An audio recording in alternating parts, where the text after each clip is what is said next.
I didn't lose 40 pounds because I hated my body. I lost 40 pounds because I finally was ready to love it in a way that didn't compromise who I was becoming. For years, I treated food like comfort, distractions, a celebration, coping, entertainment, and a way to escape.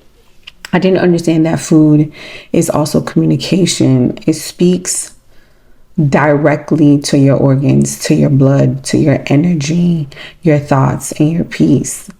And when I finally shifted eating for emotion or eating for energy or for a good time, even though I still have a good time, my entire life began to change. It wasn't a diet, it wasn't a punishment, it wasn't perfection. It was a lifestyle that I had to train myself to build around faith, discipline, stillness, walking, yoga, hydration, sleep, and telling myself the truth every day. I didn't count calories. I counted my commitments. I didn't weigh my food. I weighed my choices. And I slowly built a life I didn't need to escape from. What I actually did, not the internet version, not something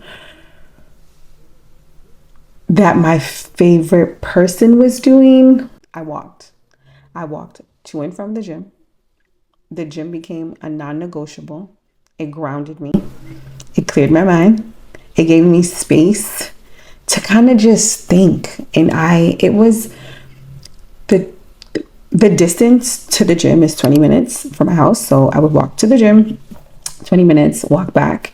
And in that was just clarity, peace of mind. It's just me and my thoughts. So walking, number one, walked a lot. Walked a lot. Two, yoga. The first time I did yoga, it was my senior year of high school.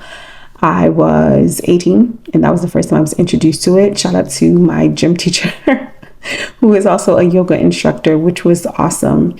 So it was my first time doing yoga. And then I got into Pilates my freshman year of college, and I understood the power of the core. So I had an understanding, and especially going back into this, I knew I'm 5'1". I was my heaviest at 223 pounds, and a lot of my weight is at my bottom half of my body. So my thighs, my buttocks, my rear is really big, and I'm gaining the weight evenly, just everywhere, arms, face, cheeks. And I'm like, the way I'm going to get this weight down, I'm going to have to be mindful, because my joints and my knees cannot take the things I would normally do. Normally I would jog, run to get the weight off and really focus on cardio and strength training. And this time I was like, I need to take it easy because my mind needs to be right. And yoga changed my body. It changed, and more importantly, it changed my breathing.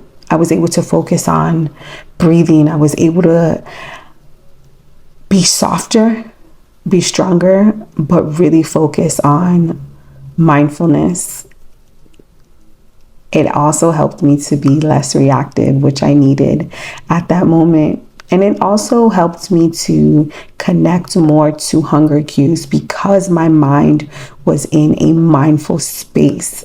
So yoga definitely brought me back to my body, and that was what I craved and I wanted when I went into this journey. I wanted to be aware of what I was doing, how I was doing it, why I was doing it. 3, I ate for my organ health. Like, I had to buckle down and say, what are you doing this for? Why are you doing it? I had a mini accident and I was told I had lesions on my liver. And at this time, I made the decision. I was already losing weight. It was just like probably May, June, July, August, 4 months into my weight loss. And I had came down on some weight, and I was so proud. And I was like, my organs are being affected. I need to take this more serious. So it shifted everything completely, like full stop for me. I I stopped eating for mouth pleasure and started eating for liver support, clearly, skin clarity, gut regulation, and longevity. I'm going to show pictures of what my skin looks like before the weight and weight gain and having horrible habits destroyed my skin. I was so sad, so miserable. And then I realized all of this is connected. What I consume, how I feel, it's going to show up in my personality. It's going to show up in my skin. My body was reacting. My body was having a reaction. And I'm allergic to a lot of chemicals and products and face creams. So I found that out in 2021, but a combination of everything was triggering. The weight triggered everything. And I was able to focus on organ health because of it. 4, I used my faith and my discipline. Every time I wanted to resist the old habits, I asked myself, is this feeding my spirit or my impulse? And I didn't starve myself. I was having a healthy conversation and I was being mindful with what I was putting in my mouth. I didn't want to eat something and feel bad. I wanted to eat the food and that is it. There's no dissecting it. There's no think piece. There's no guilt.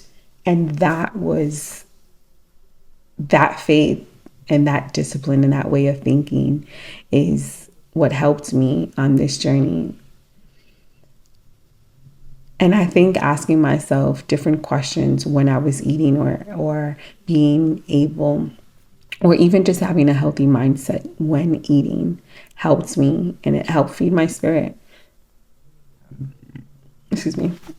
I also talk to myself different. I'm a naturally positive person. If you need a boost, encouragement, people call me. People call me. If you need boost or you need encouragement, people call me. But I started talking to myself differently.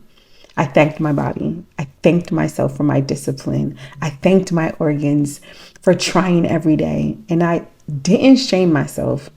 I guided myself. That is talking to yourself differently. Journaling, telling your body, thank you for being mobile. Thank you for walking. Thank you for waking up. Thank you for breathing. And when you are the person that is there for other people and telling them that they can finish the race and can start the company, you also have to give that back to yourself in ways that you can't even imagine. So I'm definitely encouraging you to talk to yourself, amp yourself up, but talk about the things that we have. Like, we have this trusted vessel and we need to treat it as such. The sixth thing is I stayed consistent, not perfect. There were days I slipped, for sure. And slipping, what does slipping really mean? Maybe I was not thinking as positive as I wanted to. Days I ate poorly, but not really, because I was really looking for the things that suited me. Whether it's, hey, I need to consume more beets, I need to consume more kiwi, I need to consume more greens, leafy vegetables, spinach, arugula, salmon, mackerel, fish. It really changes how I showed up. So it's also figuring out the best foods for you also and what you need, and being able to make the best dish. So yeah, days I ate poorly, days I did not want to show up, but I always returned. Consistency does not require perfection, only commitment, period. Your organs need you, your body needs you, your mind needs you, your family, your friends, but most importantly, you need you. In order to perform at your highest, you have to be mentally ready for what the world has. You have to be physically ready to handle whatever it is. And the journey that I was on and the journey that I am on is I wanted to be physically and mentally and spiritually ready for whatever came my way. The things that I learned: your body can forgive you faster than you think. Weight loss is mental before it's physical. Organ health should be the true why. Discipline is an act of self-love and self-respect. Stillness reveals what your body really needs. Walking in yoga can change your entire shape. Faith will carry you when motivation disappears. You can always begin again. It's not my final form yet. December is my month for a deeper connection. I want a full shift for my next self, but I'm proud of who I've become. I'm grateful for the woman I'm building, but we all deserve the same version of yourself. But you deserve the same version of yourself. But we all deserve the same version of ourselves. We all deserve the same version of ourselves. The healthiest, the most peaceful, the most God-aligned version. So, for the month of December, we are getting leaner with our commitments. We're walking more, but we're adding more strength training to our routine. We'll be fasting and we'll be journaling. But baby, we are getting to it because we have more goals we accomplished. We did the 40 pounds. Now it's time to be strong. It's time to be fit. It's time to eat for my ovaries. Eat for my 50-year-old self. Eat for my future self. Eat for my grandchildren. Yeah, that's what I'm on. So if this is helpful to you in any way, please join me on this journey. Share the video to anyone you know who is in doubt and who is looking to lose 40 pounds or who just needs someone to remind them to be great. Remind them to do it for their organs and to remind them that they need to be kind to themselves. I appreciate it. Thank you. See you on the next video.